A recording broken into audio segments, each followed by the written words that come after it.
नगर तालुक्यातील 7 ते 8 तरुण दिनांक 18 मे रोजी सायंकाळी राहुरी तालुक्यातील मुळा धरण परिसरात फिरण्यासाठी आले असता भगवान घाडगे हा तरुण पोहण्यासाठी पाण्यात उतरला। मात्र धरणातील पाण्याचा अंदाज न आल्याने त्याचा पाण्यात बुडून दुर्दैवी अंत झाल्याची घटना उघडकीस झाली। नगर तालुक्यातील MIDC परिसरातील सुमारे 7 ते 8 तरुण दिनांक 18 मे 2025 रोजी सायंकाळी 5 वाजे दरम्यान राहुरी तालुक्यातील मुळा धरण परिसरात फिरण्यासाठी आले। त्यावेळी ते तरुण पोहण्यासाठी धरणातील पाण्यात उतरले। भगवान रुस्तम घाडगे वय 35 वर्ष राहणार नागापूर रेणुका माता मंदिर परिसर हा तरुण पाण्यात पोहत असताना तो पाण्यात बुडू लागला।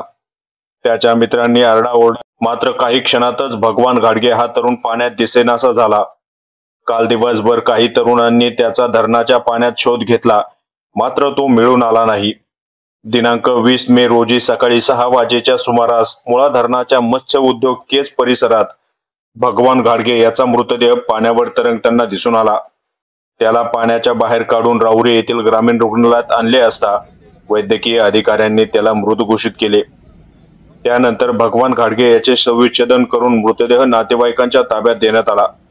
तो नगर MIDC मधील कंपनीत काम करून आपल्या कुटुंबाचा उदरनिर्वाह करत होता।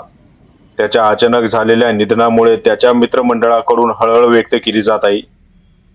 विजन प्लस न्यूज साठी मीनाश पटेकर, राहुरी।